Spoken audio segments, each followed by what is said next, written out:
It's the Andy and Remington Steel Show on your screens tonight. It's the Andy and Remington Steel Show for your home delight. We're talking about Age of Sigmar and anything else that is cool. Talking about Warhammer fantasy, it's easy to learn the rules. Andy and Remington, Andy and Remington, Andy and Remington Show.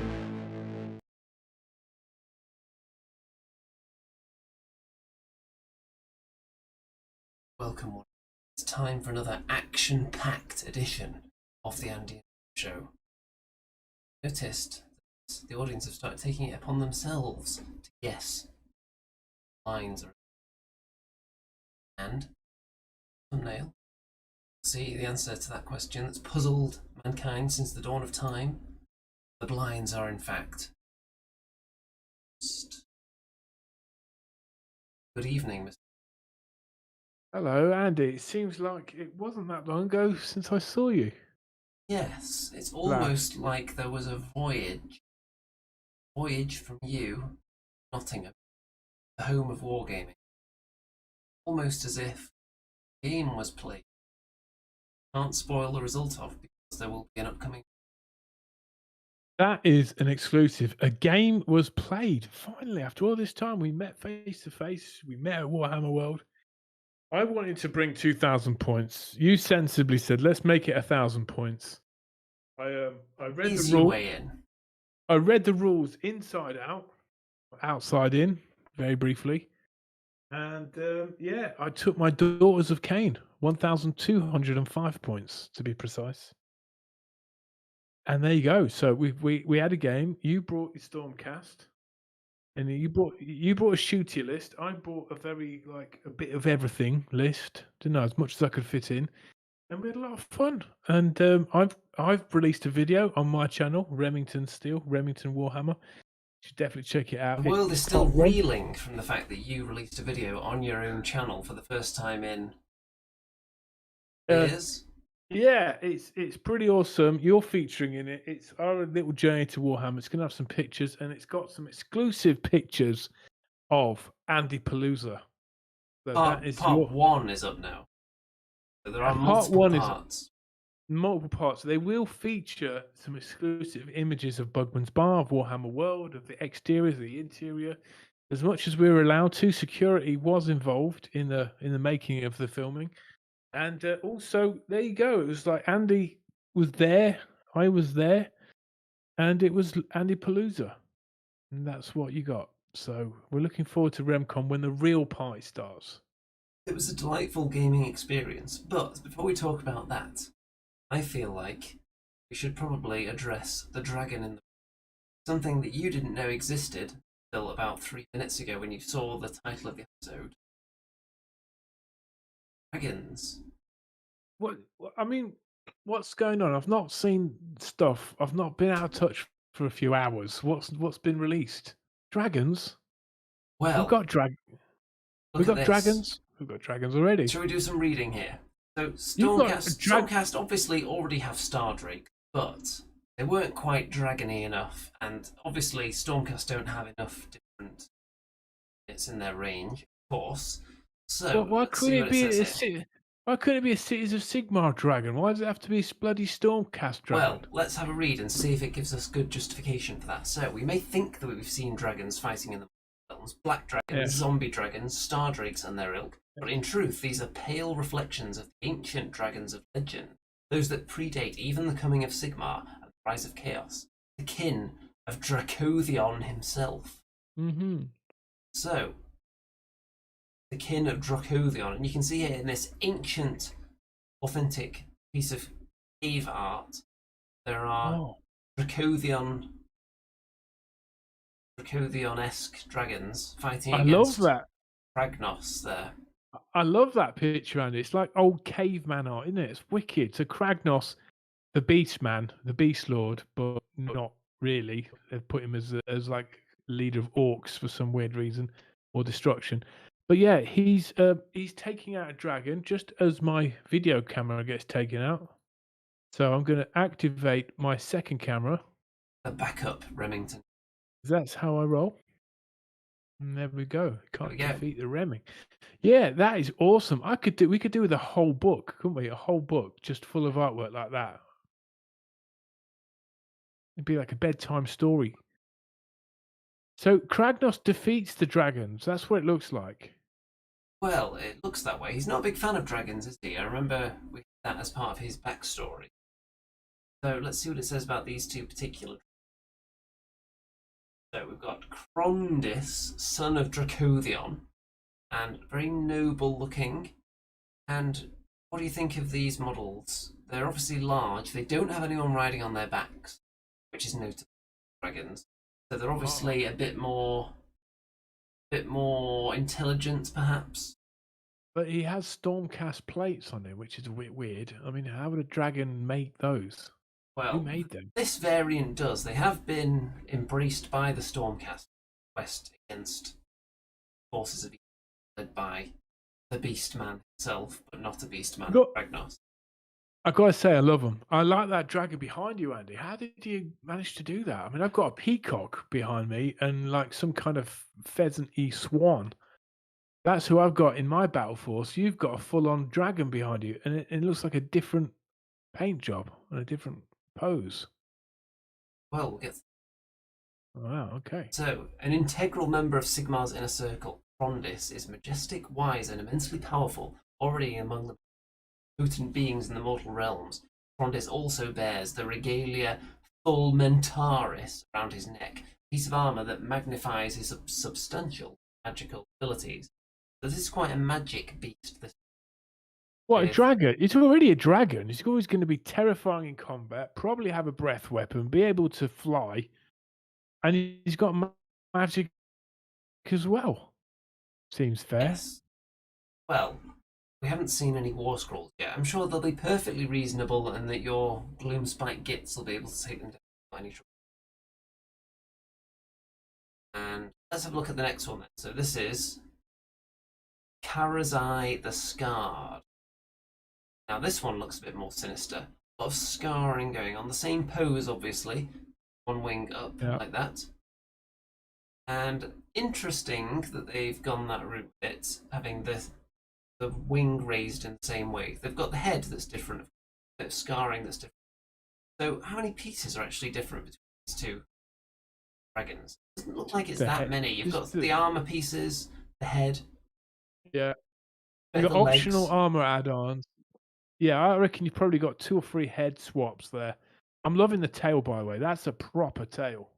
What they often do, though, is, for example, with wings, they'll give you a separate piece that attaches the wing to the body, that you can put it in at 2 different poses. Yeah. But it looks like they're identical. But they are big, magnificent beasts, so I'm not going to do much. Andy, you've been Remfied, actually. Alexander and Colin Mack are saying you look like a rock star. You've been taking lessons from me, apparently. Well, I haven't, and that's why I look like a rock star. Andy got Remified. You want the exact quote? Thanks, Alex. Perfect. Yeah. Dragon. So what's the difference between a dragon and a star drake? Well, these are presumably just way more ancient, more intelligent. Probably about the gist of it. This guy's been roughed up a bit, hasn't he? Look, Kragnos has broken off one of his arms. Do you want to hear what they've got to say about this guy? Finding himself without an invite to Sigmar's party, Karazai has been scouring Gur, seeking vengeance, scrambled kin, and wreaking havoc on the destruction. Yes, there's something about the dragon eggs being trampled. The backstory here. When a dragon spends too long in the realm of beasts, though, little of that realm may also find its way into the dragon. Thus, Karazai has become a bitter, violent creature, all but consumed with wrath and vengeance. But doesn't he strike a pose? He certainly does. And I like that scarring a lot. It does. I think dragon eggs could play a part in some kind of scenario, couldn't they? I love that scarring. It looks like that's some kind of. Is he painted some kind of animal on him in black on the side? I don't know. Might be just burn mark. This one's definitely been through a few encounter scraps. Very Yeah. spicy. What sort of magic would you expect a dragon to have? I mean, Other than just being a general all-round flame-breathed entity. yeah, buff, some kind of buff, or some Who kind of. knows? So this will be the more combat-themed dragon. Right. Got you. I mean, look at his face. Of course, it's that. Whereas this blue one, a bit more of a Defensive. spellcaster. Right. So it'd be interesting to see what the differences are. I assume they'll have the same number of wounds, probably the same kind of armor, but this one, where it has spells, this one will then have a billion or extra damage on its attack. I love the colours and this sort of the hues they've got there. Really nice. So, price prediction. Is there any more? Is it just those two pictures? Those are the only two variants. But what about in the video? Can we see more in the video? Or is it just Okay, let's have a look at the video, which I'll have to mute as well really quick. No, you won't. No. Come on. Yes, I will. Well, Here we go. Let's just talk over it. Okay, Warhammer. Can you make it bigger? Some people might be watching this on their phone. Warhammer Age of Sigmar. When my people faced extinction, I was not here to stop it. Our civilization brought to ruin by the end of empires. Even now, destruction swallows the memory of my children. I will shy away from war no longer. Your kind will not defile them again. It's a dragon talking to a big giant. There's two dragons. Roused from your exile at last, brother. You look old. Kragnos has returned. The time for mourning is over. As Sigmar's kin were reborn, so shall the Draconith rise again. During classical music, or could it be rock music? Very nice spinning effects there. Nice bit of 360. Dragons, of course, well known for performing 360. It would be nice if they were, mid flame breath. That would be good. That's Karazai the Scarred. So yeah, we've got two options. They're massive. Dragon and a bit expensive. So Kragnos, how much was he? Was he about 125? About the same price as a Mega Gargant? Pretty sure. No, he weren't that much, was he? He was around there, wasn't he? Yeah, look up how much Kragnos is now. GW website. Okay, Kragnos Warhammer. Let's have a look, shall we? How to paint Kragnos. Not quite what we want. Oh look, Kragnos. Wayland Games are doing it for £80. Well, shop there. So he's probably about £90 from some of the other retailers. Then, so he's got to be 100 or more from GW. So that's slightly below the Gargant price. This thing, do we think it's going to be Mega Gargant price, or are we thinking slightly below?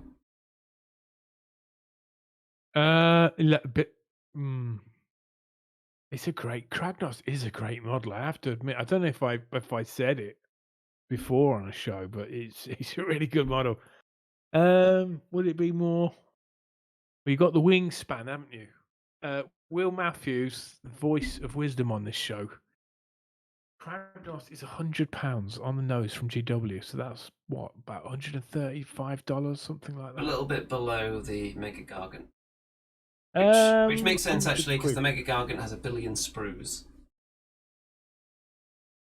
How much was the Mega Gargant? 100 quid. I think he was 125. The Mega Gargant, and Kragnos is 100. Those two things in mind. There's far less options on this than there are on a Mega Gargant.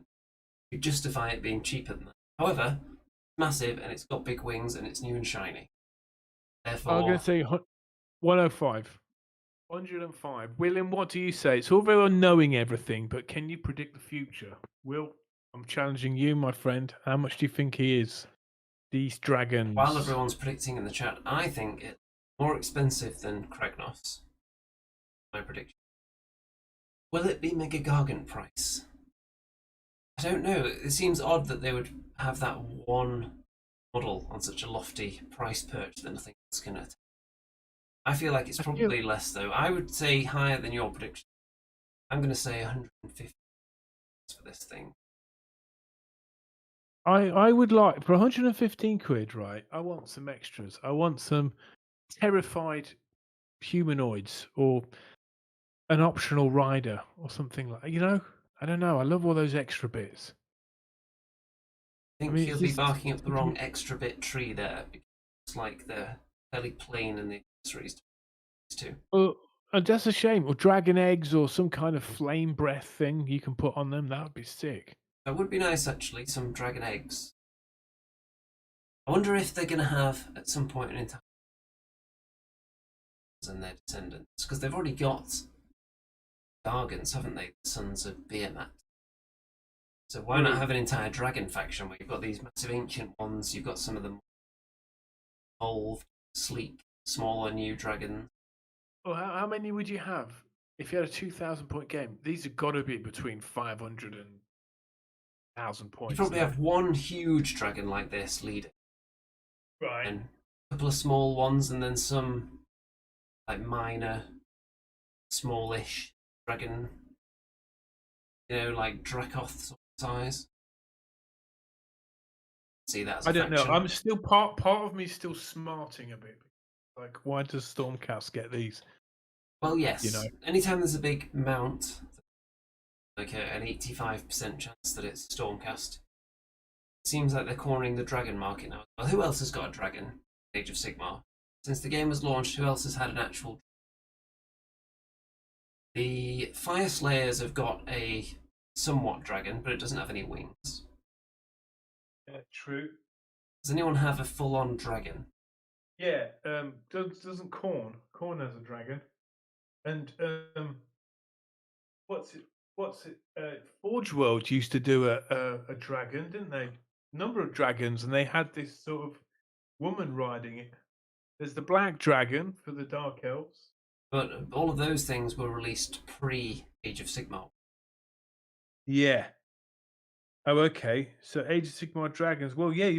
I mean, the Star Drake's dragon. Yeah, but really? that's Stormcast, so I don't think any factions have had much in the way of dragon. Yeah. Well, that's my point. They've had a Stormcast dragon. They've had this. They've had that. So why? Yeah. Maybe they're not for Stormcast. Maybe they're just for the Forces of Order. I think that's the case, really, isn't it? I don't know, because they've heavily mentioned the Stormcast in all this text here. But I would have thought it would have been cool. Instead of having a full faction of dragons, perhaps they're led by dragons, but then you also have followers of the dragons as well, who are your and worshippers, dragon priests, and so on. That would have been interesting, rather than just immediately tying them in with Stormcast. That would make a great new faction, wouldn't it? Like followers of the dragon, and they could be sort of human warriors, armored and that, but more like Bretonians or something. And if you really want to keep them as an option for Stormcast players, you can always just ally them in. Yeah, I mean, the Stormcast link comes from the lore, doesn't it? Because Sigmar, the old world gets destroyed, and Sigmar is just like this little energy force floating through the air, and then he sort of meets up with this old Draconis, doesn't he? Draconis, I can't remember the name. The father of all dragons, anyway. Just totally subtly scroll up to make sure we get. Andy was completely not interested in what I said then, could you tell? The Draconith, or the Draconith, name of the race, but son of Dracothion, there it is. Oh, okay, Dracothion. What do you think? Are you impressed, Andy? I mean, you've just bought a dragon, haven't you? You bought a dragon from... I have a dragon that I've got on this shelf over here that I haven't painted yet. So, do I really need a dragon? My Stormcast when I've already got the Star Drake? No. Will I get one eventually? Maybe, but it's not imminent. Does nothing says fantasy more than a dragon, does it? It's like everyone knows what a dragon is. It's in every childhood story. It's probably in every fantasy lore book written and fantasy novel written ever. So, shouldn't everyone have a dragon in their collection? Yes, I was always hesitant to get a dragon actually because I always thought they'd be really difficult to paint. When I got the Star Drake, that was one of the most fun things. Did you use spray? Did you spray it? I used airbrushing to get some of the colour transition on the wings. I used a lot of dry brushing, a lot of thinned down washes applied in. Yeah, so you weren't like painstakingly painting every single scale. No, some people I know definitely do that. Yeah, that's what I did. I used to have an old high elf dragon. It was a regiment of renown, I think. Yeah, it was a regiment of renown. I ended up selling it. It's a very long, thin thing. It kept breaking off because I didn't know how to, drill bits to keep the wings from falling down and stuff. I would say anyone in this hobby who hasn't painted a dragon probably should attempt it at least once. So whether that's a massive GW dragon or whether that's from another company, a lot of cheaper dragon options out there if you think it's like the one I got from Arc World, 4-block miniatures. There's plenty. That was £60, I think, which is like half the price of some of the massive dragons you see out there. Speaking of investments, Andy. Yes. Speaking of investments, this dragon, if the dragon is about £120, that is about the same price as one Games Workshop share. So please, guys in the chat, what would you rather have? Would you rather have, or Andy yourself? I'm asking you right now. Would you rather have one of these dragons, okay, or would you have one share of Games Workshop? I think I would rather have one of these dragons. Because what's one share going to get me, really? Is it going to get me like another £10 over the course of a year, maybe? Yeah, at least that. You'd get that in dividend pays. And Yeah, Colin Mack, my man, says a share. And they go up, the track record from the last few years has gone up by 50 to 100% a year. I'm just saying. I think I would much rather have one. But I am a dragon fan. Mm-hmm. You're not so much a dragon fan because the Star Drake has what? Oh, Drake annihilated me. I mean, it was fun. I think I managed to get a few wounds off it. I think you did kill it once, but it did eat half your army first. Right. If I remember correctly. Well, yeah. I mean, can we talk about the game we have today? Is there any other new news? New minutes? Well, what else we got? While we're on the subject of dragons, they've got another article in the Warhammer community with somebody or other's top 5 dragons. And have a quick look at these, because there are a lot of amazing dragons over the years, many of which we're not going to go into now, but at some point we could just do an entire dragon episode and talk about our own dragon memories. I think we've done similar things in the past, but I don't know if we've full on dragon memory episode. So Star Drakes, obviously. Just my Star Drake in a minute, of course. Zombie dragons. They look quite elegant, don't they? The Star Drakes. They look much more tamed. These are massive models. I mean, like that zombie dragon. I mean, they're massive. I didn't realize just how big those models were, man. So the zombie, Annie saw one. Yeah, the zombie dragon. Annie has a very nice zombie dragon. I like Terrorgeist. Terrorgeist. Painted as the Terrorgeist, or built as the old ghoul. I think the old zombie dragon is underappreciated, and they have a really nice old zombie dragon in the Warhammer World exhibition. I think they have a really nice kind of pale one in there, old classic metal. Yeah. The one on the box art is really like weird and green looking, and it's not very nice. But there are much better versions. We see this zombie dragon is. I'm gonna put my neck out and say it's almost 10 years old, isn't it? Probably 10 years old that come out, even more. And Star Drake, 5 years ago, maybe come out. It's getting that way now. Wow. Skip that one because it's 40k. Drake. shape of a dragon. Skip that one. Yeah, how can they count that? Come on, man. Well, it's just someone's personal opinion here. Smorg. Smaug. Smorg. Smaug. Look at the size of it. I can't see his head. Okay, yeah. Mega. So, yeah, the Forge World Smaug is truly enormous. Also, Yeah. it might be the most expensive model they do. I'm not sure if there's higher price. Really? Unless you count maybe some of the really massive, like, Forge World spaceship. Maybe some of the Titan comparison. This is definitely up there. Obscenely expensive. What, hundreds of pounds? Yes. Right. I can't remember exactly how much it is, but it's a lot. Then yeah, this one as well is massive. You can Skalok, the Skull Host of Khorne. This is Forge World as well, isn't it? It's gigantic. Yeah, it's just that's flipping huge, man. Yeah, that's sick. Ooh. But if you want to see an amazing Star Drake, well, look at that. It's mine. Obviously, because I had days to process the idea of a dragon. To submit their favourites, but we'll do that soon when we have a dragon episode. Maybe when those dragons are actually released. Here's a bit of my Star Drake. Oh, and there's an angle of my Star Drake. And what do you know? There's another one. Let's zoom in a bit actually on this. Definitely one of my favourite models.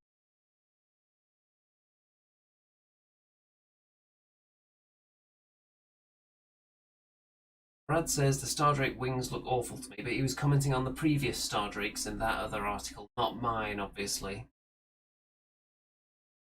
I mean, they failed to talk about the Magma Dragon. That was one, and also the Magisterix. Forge World did a Magisterix on a Magisterix Elspeth von Draken on a Carmine Dragon. How about that? There are some amazing dragons. My favourite is the old Wood Elf dragon with big kind of. Is that the one with the Sisters of Twilight on it? The later version of it did have them, but originally it just had a rider. Right. So I really like that one. The old High Elf one from the 90s was nice as well. There's Egrim van Horstman. That was a very nice two-headed dragon. Will Matthews just got himself a second-hand corn dragon. He says it's as big as a small dog. Well, they've just reduced the playing size tables, haven't they, for the for Age of Sigmar 3? So it's like takes off the table now. Yeah, is that a hindrance? Who knows? Brown Ginger says snazzy dragon. I assume that was talking about mine, since mine is the snazziest of all Star Drakes. Then what's next? Dun dun dun! What is this madness? A Remington spotted in Nottingham. Look at that madness. Look at that. Looking very dashing now, I think, with my mask. Neckerchief. There's Annie, and there's some guy in the middle there. Some A-list celebrity flanked by a couple of no-name bodies. Look at that. Isn't it weird seeing people together?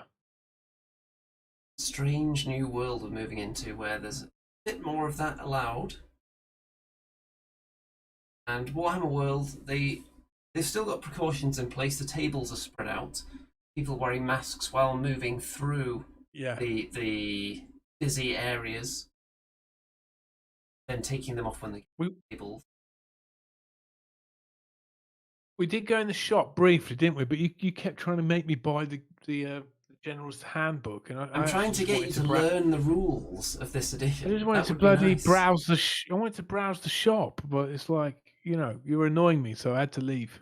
But you need a General's Handbook. It's got the rules in it, and it's cheaper than buying the big book. It's got the rules. I just read the bloody rule. I read the PDF you sent me. I didn't send you a PDF. What stumped me was all the rules for the Daughters of Cain. It's like you learn one set of rules, and now you've got to learn this whole other flipping thing. I think I've got 9 armies. Am I supposed to learn the rules to these 9 factions on top of the rules that keep getting changed every couple of months? Well, that's why you should get the General's Handbook. They should pay me really for advertising this handbook. I think it's a What? very Why don't you do useful a video? kit. Do a video of like going through the General's Handbook. Maybe you'd get a lot more views, man. You might. That could be a good video, right?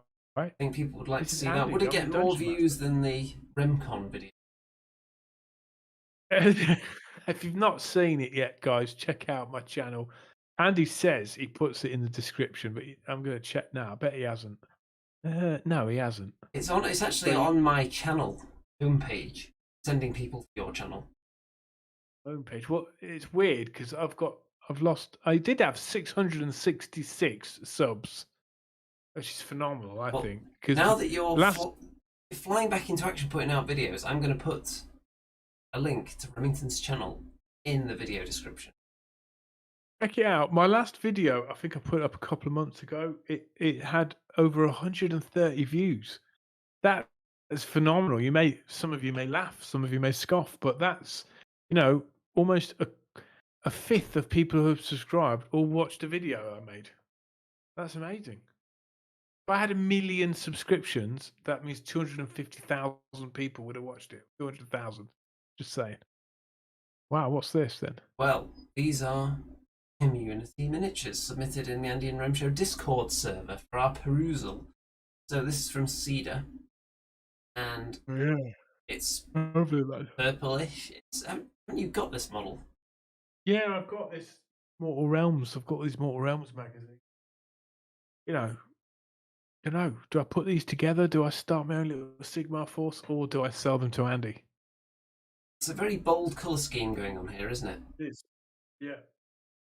I appreciate the hair. It kind of looks like something you would see on a lizard man, maybe a skink's headdress or something. It does, doesn't it? It does look a bit Seraphon sort of colours. I like it. Very nice.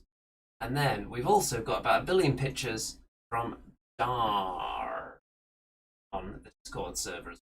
So you're going to appreciate these with your love for the Beastmen. So we've got a classic Beastman chariot. Yeah.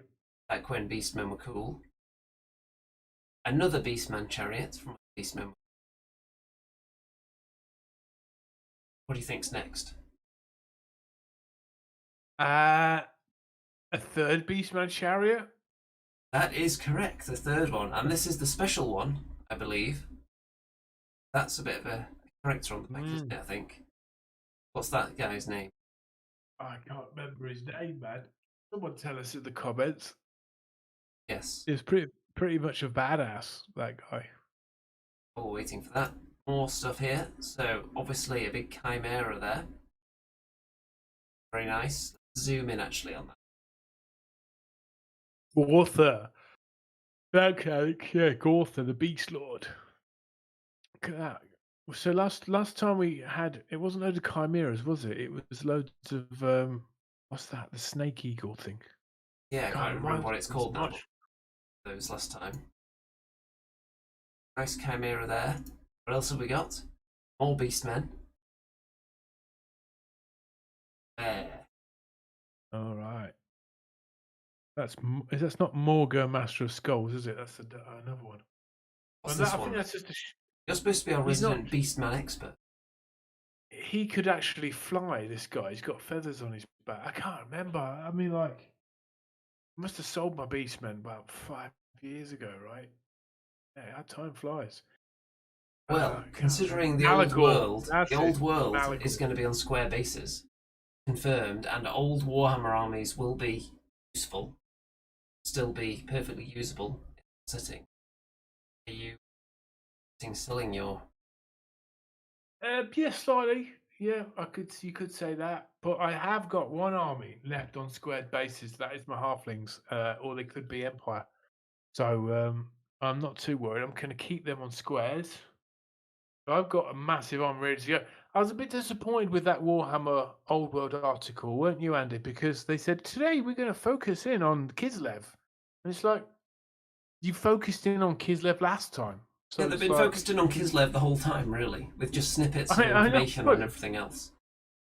I know, it It looks at the minute, it's you've just got like you got some Empire territories and you got Kislev. Maybe there'll be some Bretonian stuff. That I mean, that's kind It's of like it, if right? we said, "Welcome to the Andean Rim Show. This week we're going just to be different. We're going to focus in on spicy, down in the trenches, getting our hands dirty news item." When clearly we do that every week, so it doesn't need to be pointed out. Next, it's another Beastman. What's this one? Looks very much like Tim. Tim the Enchanter, isn't it? Looks very much like him. This is a conversion. This is a conversion, man. I've not seen that one before. Nice. It's just a conversion to me. I mean, back to the old world though. Are they going to re-release old miniatures? Do you think? Are they going to re-release old regiments? I wouldn't I assume can't see so them at just- all. I don't think they'll do that, but they have said that old armies will the old square-based army. And also, don't forget, Mr. Remington, that Kings of War rules for halflings are imminent. So you do have a system that's ready there to accept you. Cool, man. I'm just glad I've painted a full army because I've got so much to paint right now. I mean, Brad said this is his version of Slugtong. Now, Slugtong was a named character in the only Beastman book ever printed, I think, if I'm not mistaken, before 8th edition finished. Wasn't it the last book that came out in 7th edition, and therefore it was like horribly outdated instantly? Yes, I believe so. So Slugtong, they never made a model for him, but he had this wonderful rule that in the very, very first turn, his special ability could be to basically take out the enemy leader. And I did have one game when I actually did that, and the other guy wasn't really happy at all. It's something like D6 automatic wounds or whatever they're called. Then they didn't have more. They weren't good mortal wounds, were they? Or was it 6 wounds with no save? Something like that. It was phenomenal. It was a really cool rule. But he wasn't the only character not to have a model. You know, there was him. There was something, the moon something. This is like Mad Moon Beastman. It's There's almost also like Torok's Brass Bull. yeah, whoever was writing the rules for the Beastmen army book got a bit carried away and didn't realise that this faction did not have the support of the rest of the studio. That they would never actually be putting more time into releasing more miniatures into the range. It's funny, in the run up to a game today, I was watching a bunch of like 3rd edition videos from various YouTubers, you know, rating armies, and it seems like the more things change, the more things stay the same. Beastmen are still like the lowest ranked army of all the armies. I kind of like that though, because they would be. They're just an unorganized rabble, aren't they? Well, if The you very thing is chaos. decide to start up a Beastman army again, I want to put Kragnos in there. Since he is a Beastman, let's not kid ourselves. He's truly a Beastman. Then that's fine by me. We can even change his rules a bit to give him some more Beastman-like abilities. But the thing is, it's like Kragnos is the thing that the Beastmen army really needs, because from all reports, they don't have like this real giant monster killer thing, you know? And Kragnos could have been it. What did you have? You had the Cygor, the Gorgon, Jabba Slithe. What other monsters did you have access to? Men. You couldn't count the Doom Bull, could you? Maybe. No, I think your count one the Doom Bull. centerpiece is really the Gorgon and the Cygor. There was. Yeah, but they're not like absolute tanks. And then they're not big anymore. They were big back then, but when you stack them up next to some of this stuff, then they're not quite on that level. Things are just getting bigger and bigger, aren't they? So, what? That's it, cockatrice. Thanks, Brad. Wayne said, "How long do you think we're expecting the old world to drop?" I've said 2 years, Andy. What are you saying? I'm saying that like, sounds about 3rd right edition. to me. I think they could Calms surprise down a us a bit. little bit though. So maybe once 2 years have passed, seem as though it's not imminent, and then suddenly they'll just unleash loads of stuff out of nowhere on us. They seem to be good at the moment. keeping things under wraps until they're ready to shit. And they only leak out things when they want Well, to. yeah, I mean, is it going to be Forge World? If it's Forge World, I'm expecting a few miniatures that are pretty expensive. But even then, if it's just a rule set, there's a rule book. Whether they have new miniatures or not, people will still be able to play it if they've retained their That's a good link, Andy, because that is something they were mentioned. That the rules would be something like 8th edition mixed the best of 5th to 8th edition. So I'd be really interested to know how 9th Age people receive this. Is there still a 9th Age community? I haven't been following that all over the years. I've not been following at all. Like when Warhammer Fantasy broke up, I was following all sorts of things, and I could really see the divergences in the groups, and maybe Games Workshop's just moved too far on. Who knows? They were a lot of the older players, weren't they, that got into that? So, will there be enough interest in the old world by the time this comes out? Have they left it just too long? That's the question. Well, there's still going to be Total War Warhammer 3 dropping as well. True, but if we're saying, 2024, 2025, that would be 10 years after the old world died. 10 years. I think that would be too long. If they drop it within the next 2 years, okay. I think any longer than that, pushing their luck a little. True. If they're hoping to ride any momentum from Total War, then it would have to be next year or two. Yeah. Now, here's a set of models that they didn't redo. And these are very expensive to buy. These old school metal Beastman Centaurs. I'm so surprised they haven't sort of made new models for these ones. If I remember correctly, they were pretty terrible in the world, weren't they? Last edition of Fantasy. It's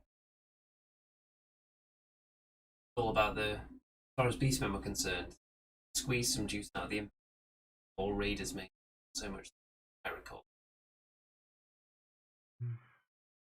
These are nice. Will Matthews says, Will says they are a great paint job, man. Will says 9th Age is still going. He's heard they've released a Hobgoblin book for it. He doesn't know anyone who plays it personally, neither do we. I do know on some I've seen some Facebook groups I see people still playing 8th edition, 7th edition, 6th edition. But there are people out there that play. I don't think they're a vast community. Like, people were hoping there would be when Fantasy exploded and Age of Sigmar. There was obviously a gap there for people to push ahead with it. And it looks like that the 9th Age community seems to go through a bit of turmoil at one point. And I haven't been following it since then. I mean, the thing is, the problem is, Andy, you and I, and maybe many others, old school gamers, are probably subscribed to a lot of those channels doing 9th Age content, but we just don't see them. Unless you're searching for them, they just don't come up because of the YouTube algorithms, right? Because over the years, we've all ended up subscribing to so many channels that it can only show us so many, and it's gonna pinpoint the things we've been watching recently. So it's like my channel, right? And maybe your channel. We used to get like a lot of views, and unless I don't know, maybe you have to promote it or something. We were getting heavily recommended a few years ago when Sigmar was hot and this channel was hotter. Sure. Speaking of hotness, though, what do you think about this? Fully assembled Dominion Stormcast. So this is everything you get for the Stormcast, right? Cool. So you get 4 heroes, 1 little Gryph-hound, a couple of 3 model units, and then the big 10 model unit. So you reckon this is like 1,000 points right there? I wouldn't be surprised with Stormcast around. So you don't get a lot for your points with. Yeah, something like 5 units. All the heroes will be over 100 points each. Probably a couple of them will be around 200 at them. I mean, the woman with the wings, that's just phenomenal miniature. I just think it's really underappreciated because it comes in the box. So I think that's the model I'd like to paint whenever, I really like that one. It's very nice. Very 40k actually, wouldn't you say? Yeah. There is a little bit of that about it, yes. But I'm also curious to find out whether I'll have to just look, I suppose, and find out, or wait for the new Stormcast Eternals battle tome to drop. But I want to find out whether these 3 model units are actually fine as they are, or whether they have to be up to 5. Because back in the day, when the first edition of Age of Sigmar, you had the Retributors that came in, and 5 is really the way to go out and get 2 more. And what's that you're looking at there? It looks like some sprues. Oh, yes, I have in my hand the sprues for the Cruel Boys because Andy didn't want them, so he's selling them to me. And oh, wow, the detail on these is really, really nice. How well you can. Nice. So yeah, good stuff there. You're not going to see the detail as well as I can, but it's funny because in Warhammer World, what I did see in the shop was they were selling. This is going to be like a Warhammer World thing, yeah. When you go there, they sell stuff that you can only buy there and then, kind of like buy it while it's hot. So they were selling, those Stormcast guys and these Cruel Boys separately for £40, Which in is little boxes. Which is pretty much what people have been paying on the various Facebook groups. One of the half of them, obviously, you're not getting the rule book with that. And what else? What else do you get in the box? You get the rule book, and you get the 2 sets of models. 2 sets of models. You get no dice. You do not get dice. You don't get any kind of measuring implement. You get a couple of big pieces of card with art on it. You get the the starting scenario booklet and War Scroll. Right, yeah. So it's weird as a starter set that you don't get dice in it. I don't know if they've ever done that before. So you've got your Cruel Boys War Scrolls there as well. Yeah, very nice. Could have done with some War Scrolls today. I had the War Scrolls for my Daughters of Cain, but they're from the last edition. Never even opened them. That was really annoying. I doubt if anyone wants to buy them now either, do they? Probably not. We're going to have to buy it all over again. I do prefer having the physical War Scrolls, especially the new ones where the text is not so tiny. If you remember back when they first came out with War Scrolls, you needed a magnifying glass, especially now when you're talking about needing your glasses to paint. Like that. Yeah, but when I say I put these glasses on to paint, I put them on and everything becomes so blurry apart from, if I'm holding up a model's face. I put these on. Flipping it. It's so blurry. But I'm picking up a Kinare Life Taker and now I can see the face so clearly from that angle. But I take the glasses off and it's really blurry. It used to get clearer when I did that. Now it's not. More blurry. And now it's blurry for. Yeah.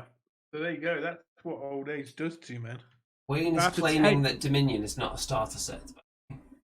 I would say. Oh no. It's got a rule book. It's got 2 armies in it. What else would you?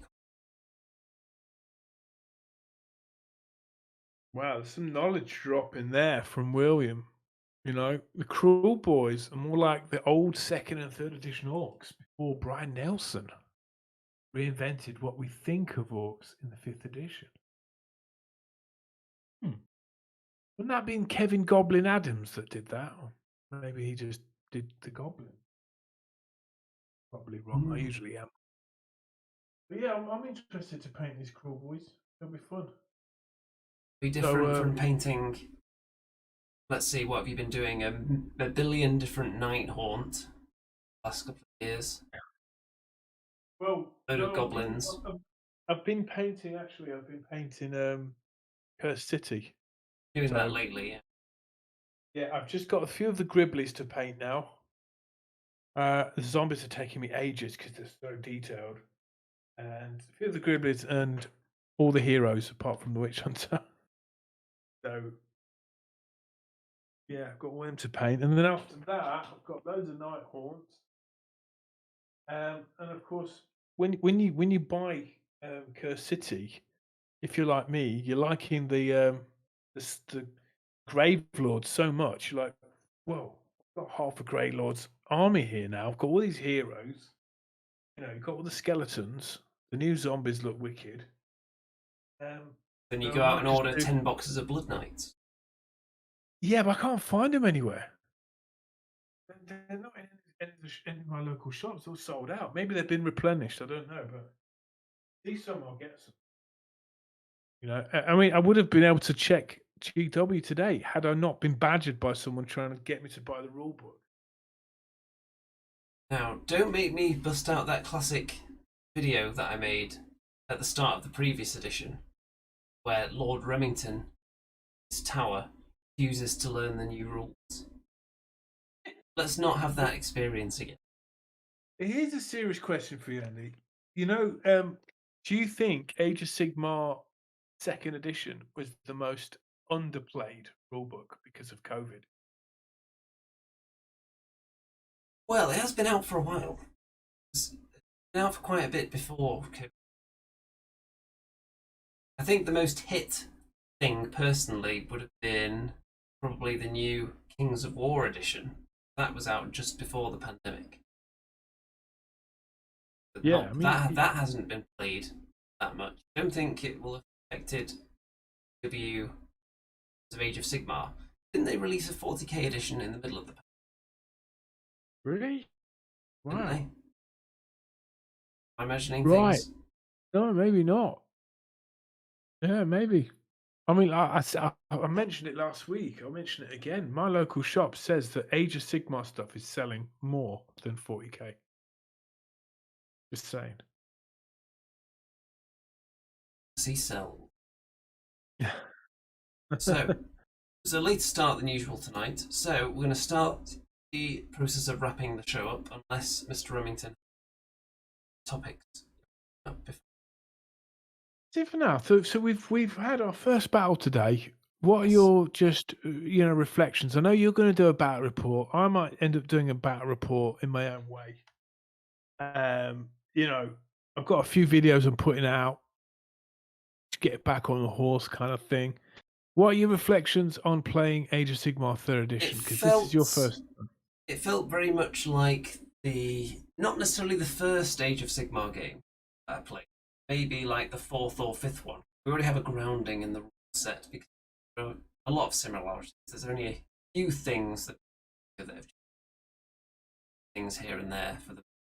So You seem to have less extra rules going on with your force than I did with mine. With Daughters of Cain, you've got these buffs that are progressively happening, plus all these abilities, and you definitely have a lot more that's building up throughout the game, and more synergies that come into play. Whether you're in range of something that will give +1 to the bonus that you get from turn 3 onwards. You had a lot of that stuff stacking up as the game went on. So it's difficult to keep track of.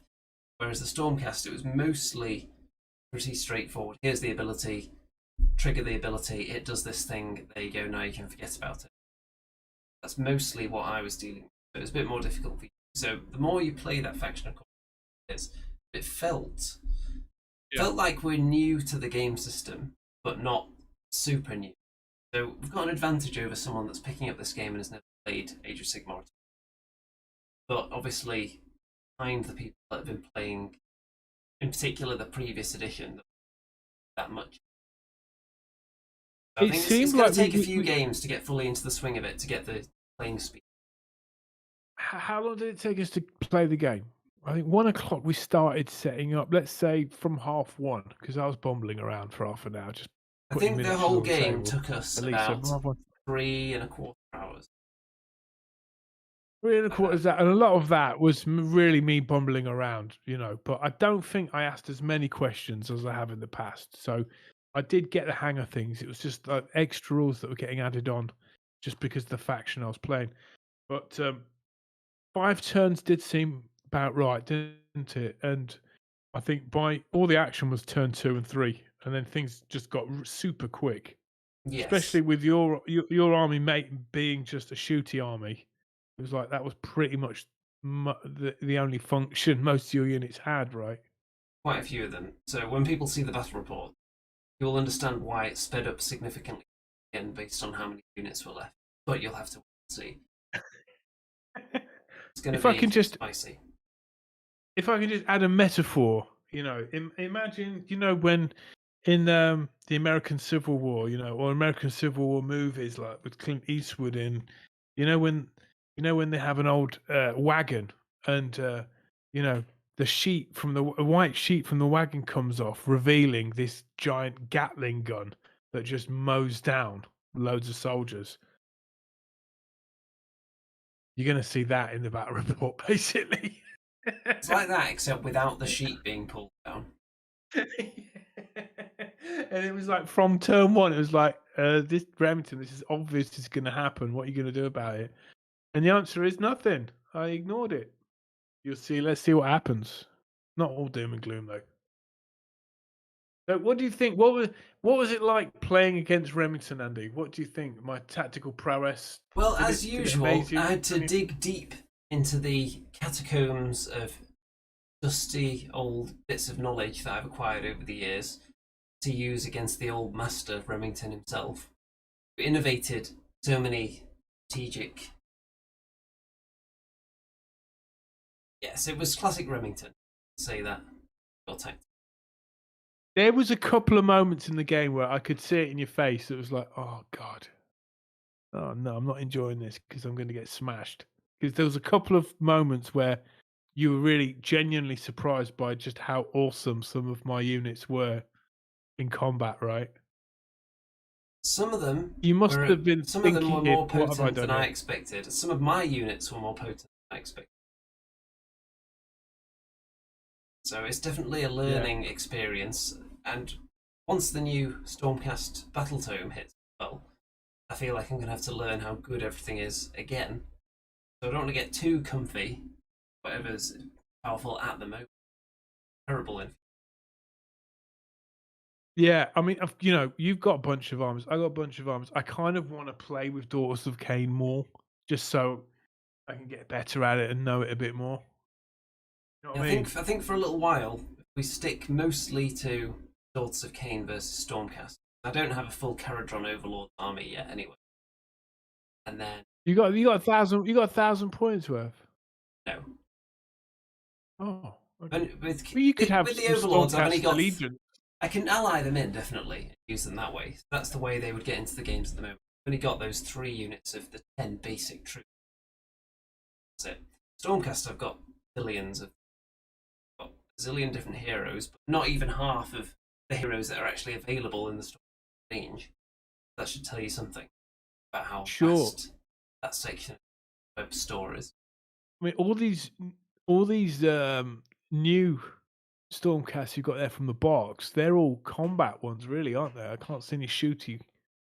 Yes, they are actually, but they are bringing out some shooty stuff. I think we looked at some new Stormcast stuff. It's not out yet. There's also the Chariot to come as well, which I really. Now these dragons, they already had enough ranged stuff. Let's be honest, they've got how many different kinds of crossbows and archers? I know. And heroes with shooty things going on. They got magic. There's a lot of stuff. Wayne says, hey Wayne, he says, can't wait for the battle report. Rem, when are you going to make some guitar content?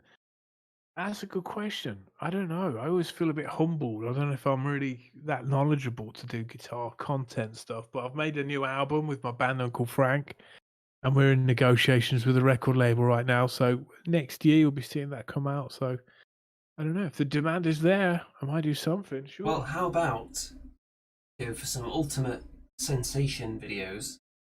Create some like Age of Sigmar songs. Like a song about Nagash or Kragnos or whoever. I think that'd get you some. Yeah, I don't really care about views, to be honest. No, it doesn't bother me. The thing is, people that chase views and stuff, it becomes an albatross around your neck, and now you've got to keep doing that. And if you're somebody that likes to earn a side income from it, it's like it's going to stress you out, isn't it? Having to do that, and people's interests wane so quickly. There's so much stuff out there. But yeah, if there's a demand for it, I might do it. I mean, someone from where I work, it's like a music college, they sent me 4 instrumentals to put vocals on, and I really didn't want to do it, but I forced myself, and then within a week, I'd written and recorded 4 vocals and harmonies and stuff. It sounds wicked. So, like, whenever I don't want to do something, sometimes it turns out to be the best thing. So does that mean that the next episode of Remington's Pillow Talk is going to be the best video ever? Because I dislike the idea of doing it. So Yeah, it was just like, I'm not even gonna get out of bed. I'm just gonna point the camera and face and chat stuff. And it actually one of my highest ranking vids, I think. No. So yeah. I mean, I liked making the vids we did today. No fuss. Just put it out there. Maybe people like that kind of stuff. You let me know what you think, guys. Watch my video. In fact, let me just check. I want to see how many views have you got on that? Well, you feature in that one more than me, really, because I'm kind of interviewing you, aren't I? What did I do? My videos. I can't even remember how to use this stuff, man. Flipping heck, I've had 46 views and 16 likes. That's more views than your vids, Andy. I don't think. What do you think? I'm not allowed to go live, by the way, or put adverts on. So maybe that's what's attracting people who don't get any adverts, and Colin says he wants to see us playing Kings of War. Does he? Well, I have had one game of Kings of War against Andy, and I do believe I won that. So, and Andy's a British champion. I believe you have pledged as well that when the halfling hit, dust those off. That'll be fun. Okay, time to start wrapping this one up now. Yeah. So, everyone slowly and safely getting back into gaming in person again. Very exciting times ahead. And with all that excitement, just before we end the show, you need a little bit of relaxation in you. So, how about everybody sit back and close their eyes and visualize that you are seated around the edge of a luxurious hot tub you could possibly imagine. The name of that hot tub is Andy's Deep Bath.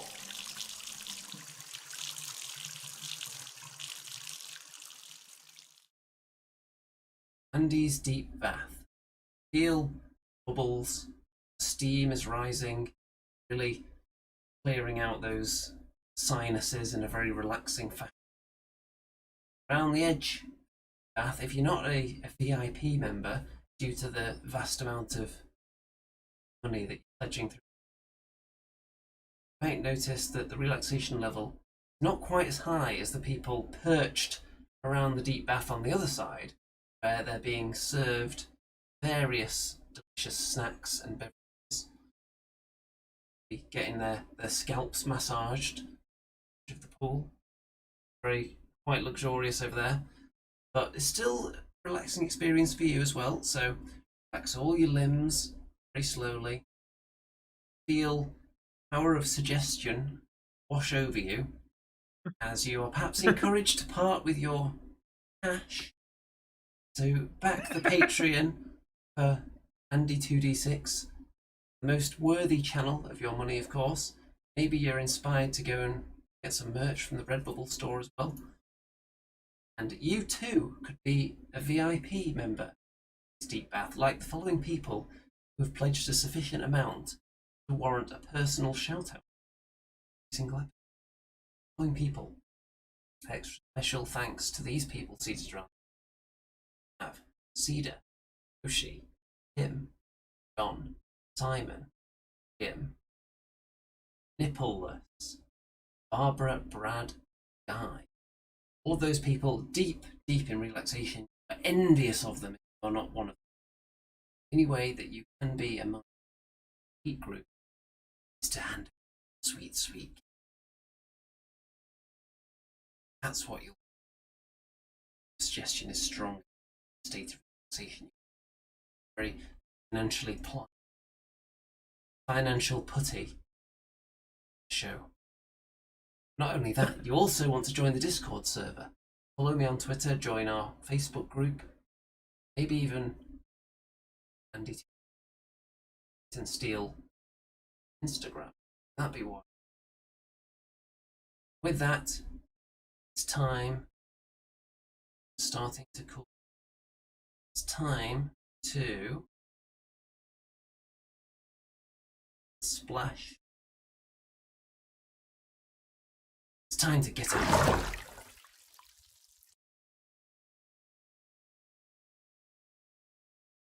Relaxed, refreshed, ready to take on the world. And anything, any obstacle that life throws in your way, with the help of this show, which over the past, however long, over the past 15, 16 months, this pandemic, we've been a beacon of light, a stormy, dark, foggy sea, tried to traverse your way through, and you struggled at times, but this show has always guided you towards safety and entertainment, enlightenment, education, found knowledge, joy. Life has just been a little bit sweeter. Show. I think you know that as well. I think Mr. It's phenomenal. It's phenomenal, man. This is my favourite bit of the show. I think it's time. Episode thumbnail. And any final parting words for the week? In fact, maybe not for the week, because there's going to be that battle report coming. So how about just for the night? Amazing. It's going to be absolutely amazing. Hopefully, Andy's included lots of pictures of my beautifully painted Daughters of Cain army. I'm hoping so, because he sat across the table looking at them in terror. But just in case he didn't, I've taken a bunch of pictures as well, so I might do my own little battle report if I can remember the rules. But yeah, hopefully we're going to have another game next week. So what do you think about that? It's going to be wild, non-stop game. So everybody, thanks for tuning in at this slightly later time slot. Let us know if you'd prefer a later time slot, by the way. Feel free to let us know in the comments after the show. And see you on social media. Until then, what's to be said at this point is keep it spicy and good night. Whatever.